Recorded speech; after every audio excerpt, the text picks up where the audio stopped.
Vamos ao trabalho. Nossa resolução de questões de hoje vai tratar de atos administrativos e como isso pode cair no seu concurso, não é? Como o ato administrativo pode aparecer na sua prova. Vamos dar uma olhadinha, então, como os concursos estão cobrando esse assunto. Afinal de contas, é um tema que sempre cai, né? Não tem escapatória. Vamos dar uma olhada? Concurso da Fundação Carlos Chagas, pode colocar, no tocante à revogação dos atos administrativos, é correto afirmar. Vejam, nós queremos a alternativa correta, tá certo? Então, nós queremos aí a resposta correta. É correto afirmar que, primeiro, os atos gerais e abstratos, como os regulamentos, são revogáveis a qualquer tempo. Olha lá, os atos gerais e abstratos, como os regulamentos, eles são revogáveis a qualquer tempo, enquanto vigentes.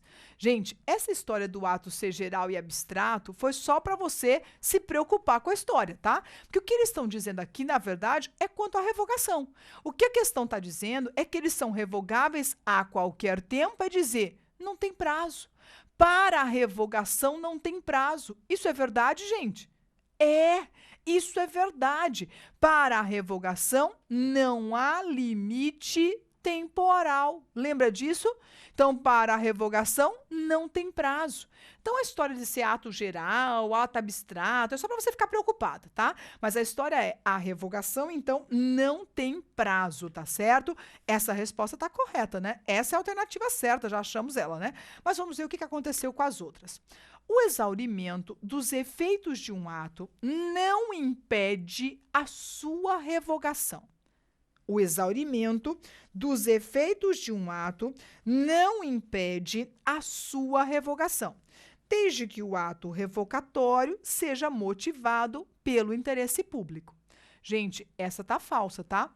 O exaurimento dos efeitos do ato é o que nós chamamos de limite material.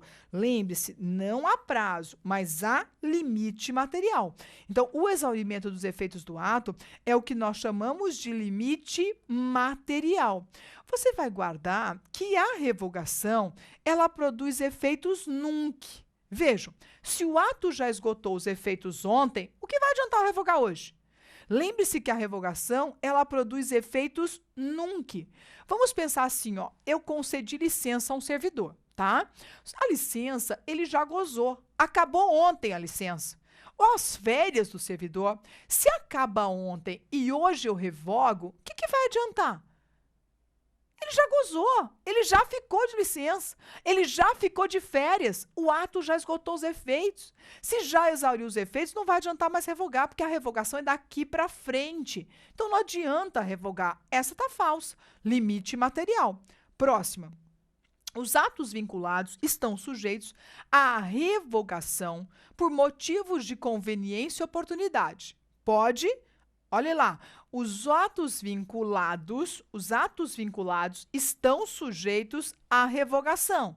Olha só, quando nós falamos de ato vinculado estão sujeitos à revogação? Falso. Eles não estão sujeitos, não. Esse é falso. Ato vinculado, de novo, limite material. Não cabe revogação de ato vinculado. Falso também. Próxima, os atos que geram direitos adquiridos estão sujeitos à revogação, em razão da supremacia do interesse público. Também é falsa, também é limite material. Se o ato produziu direito adquirido, ele não pode ser revogado. Então, são limites materiais. Lembrando que a revogação não tem prazo, mas a revogação tem limites de conteúdo. E a última, a revogação gera efeitos ex nunc, exceto quando motivada por vício do ato revogado. Nada a ver, gente. É nunc ponto final. Isso tá falso, tá? A revogação produz efeitos nunc, não tem exceto, não. É nunc sempre, tá? Então, essa aqui também tá falsa e a alternativa certa é a letra A, ok? Letra A, então, resposta correta. Próximo enunciado diz respeito ao concurso da TRT, 8ª região, questão, então, adaptada nesse caso. Olha só, segundo a teoria dos motivos determinantes, o ato administrativo só é válido se os motivos anunciados efetivamente acontecerem. Desse modo, a menção a motivos falsos ou a inexistentes vicia irremediavelmente o ato praticado, mesmo que não exigidos por lei. Vejam, gente, entenda. Mesmo naquele caso que eu não preciso de motivo, como no caso da exoneração ad nutum, se o motivo vier e ele for falso ou ele for inexistente, isso vai comprometer o ato? Vai. Isto vicia o ato? Vicia. A teoria dos motivos determinantes diz: o ato administrativo só é válido se os motivos anunciados acontecerem. Eu tenho que fazer cumprir. Motivo tem que acontecer. Ele tem que ser válido. Eu estou vinculado aos motivos. Muito bom esse enunciado, gente. E difícil, viu? Difícil esse enunciado.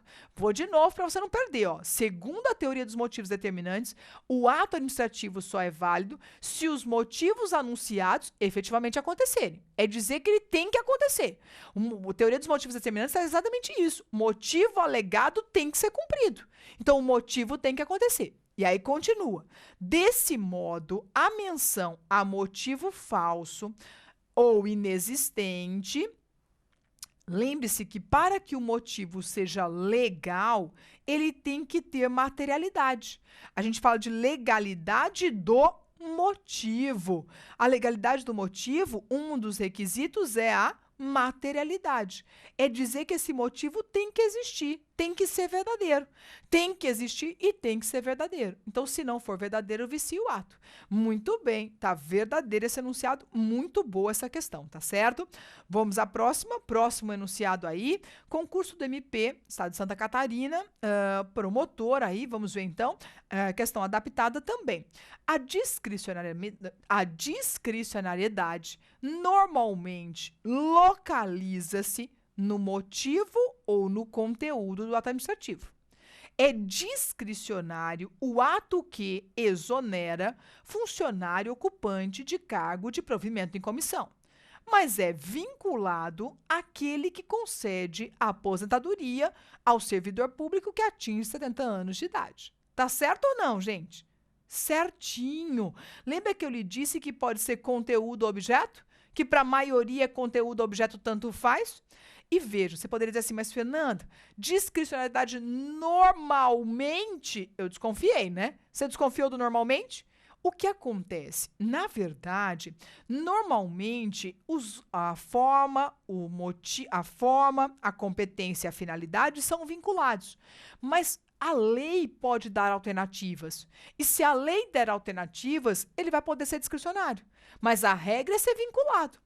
A competência, a forma e a finalidade são elementos vinculados. Então, a gente diz assim, olha, a forma, a competência e a finalidade, se o ato é vinculado, eles são vinculados. Se o ato é discricionário, eles também são vinculados. Só que a doutrina reconhece que quando a lei der alternativas, eles podem até ser discricionários, porque a lei vai estabelecer expressamente. Se a lei estabelecer expressamente, eles podem até ser discricionários, mas a regra é ser vinculado, tá certo? Lembrando que, então, a discricionariedade normalmente se localiza no motivo e no conteúdo, essa é a regra, não é? Excepcionalmente, pode estar em outro canto. Olha só. Segundo a jurisprudência consolidada do Supremo Tribunal Federal, a administração pode anular os seus próprios atos quando maculados por defeitos que os façam ilegais. Com eficácia, em geral, tunc. Pode ainda revogá-los atenta a pressupostos de conveniência e oportunidade, sem prejuízo dos direitos adquiridos. Exatamente. Com efeitos, nunca agora. Tá certo? Certinho, gente. Enunciado correto. Nós estamos falando da súmula 346 e súmula 473 do STF. São as duas súmulas do STF, súmula 346 e súmula 473 do Supremo Tribunal Federal. Tá certo? Cuidado, gente, esses temas aparecem muito em concurso. Obrigada pela presença, obrigada pela oportunidade e até nossa próxima. Obrigada.